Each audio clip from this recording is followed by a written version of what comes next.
y'all, that Louisiana heat is getting me. Y'all see that moon? Part of our junior high team is up at before the crack of dawn to go to Baton Rouge.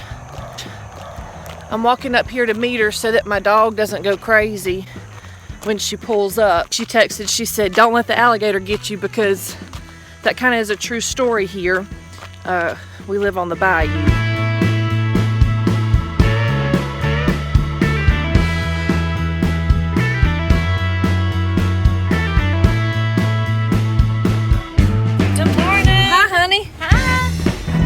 It's a shame we started so early. We gotta turn the car light on to even vlog.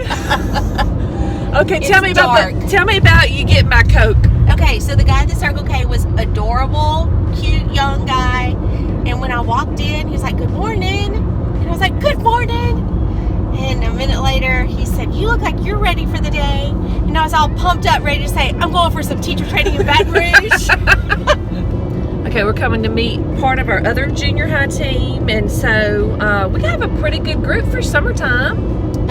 Awesome group for 5:19 in the a.m. on a Tuesday in the summer. We're missing the most stable person in our Wait, team. are we supposed to be going to school? Ah!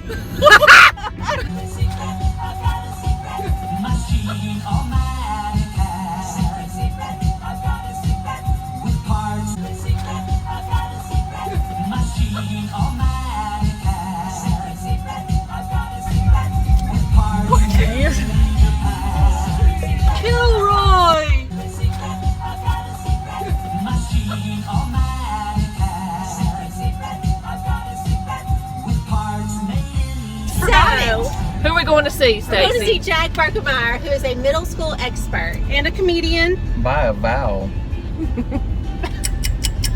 A vowel? What? Berckemeyer? Berckemeyer. Berckemeyer, yeah. Berckemeyer. We work really well together as a team, but this is, I think we're going to get some words and phrases and he's going to tell us some anecdotes that we can draw on the rest of the year to help solidify what we do as a team. Yeah. So like if we start reaching burnout throughout the year, something we can kind of help us stay focused and energized. Yeah. And Joel said, anything we can steal. Anything we can steal. Heather, a new perspective on our middle school students that we can use. New perspective on middle school students. We have high expectations for this Berckemeyer.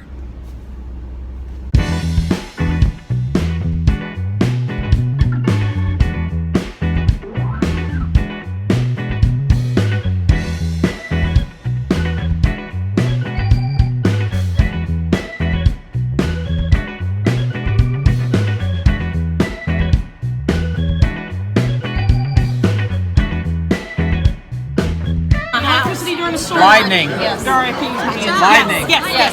What you need to buy before school starts. We have to collect from the students. Yep. Yes. I went there for Christmas. City's so nice, they named it twice. New York. There you go, boom.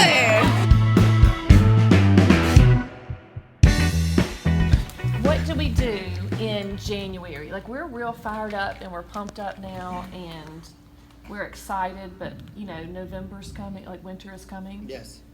And so, what do we do when winter gets here? Well, first of all, we don't use metaphors for Game of Thrones. Because it's not like we're going to have a red wedding and you know.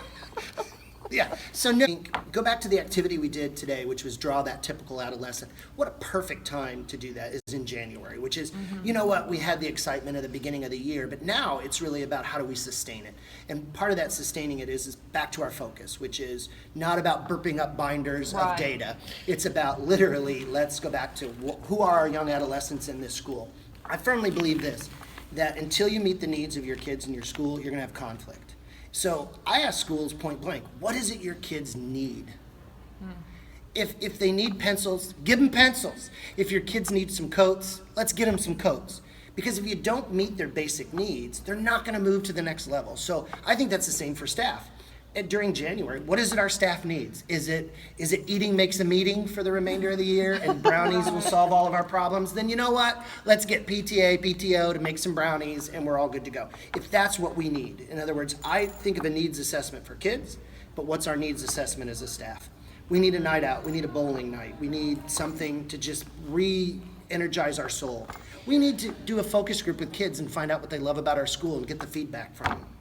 There's so many things that can be done. We need you to come have supper with us. You know, and supper's cheaper than me presenting, so it's a great deal. It's a great deal. You know, you're making an impact. Again, like I said, you can't assess things that kids need, which is that essence of being a good person, being a good human being, caring about others. Our states won't assess that, when in actuality, that's what makes you successful in life. Great politicians are great politicians because they're able to communicate with others, they're able to reach out, they're able to look people in the eye, they're able to debate, they're able to have discussion. When a person sells me a car, I know if they're a slime ball within the first 7 minutes that they talk to me. If they're an honest person and they are genuine, you have more of an opportunity to take my checkbook than someone that I know is not. And so how do you teach that? And I think we model it as teachers. In other words, our job, whether you're on a track for an award or not, is that basically our job is to be the ethical guideline to show kids what life should still be. I still consider us the little house on the prairie. Even though the prairie's changed, it's burned down a little bit, it's a little more rustic, you know, there's a little more fighting in the prairie, but we're still that basic foundation of what's good in America and what's good for kids. And you can't assess what I teach. Because you teach life skills and social skills that cannot be tested on a state-mandated test. We shouldn't let standards get in the way of being creative and innovative in the classroom. They talked about building relationships and that we should have positive Tourette's where we say things like, "You have great hair today!" And Joel is too pretty for prison. Too pretty for prisons. Right. Here is his billboard or motto, Jack Berckemeyer. We've upped our standards, now up yours. I like how you could just tell that, like, he gets students and that he has relationships, you know, that he gets that relationships are important, which is which you talked about. Yeah.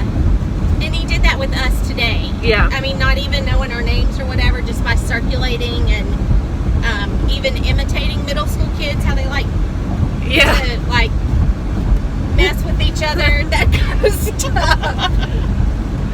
We were talking about how I want to be held more accountable, like when this wears off and it's January and maybe I'm frustrated or I'm tired or whatever, that I want to remember to stay positive and keep those positive relationships and not to do all those negative things that he was pointing out today, because I think I do a good job at certain points in the year that I'm not as consistent as I'd like to be. Sometimes we need to be reminded about how grateful we really are every day.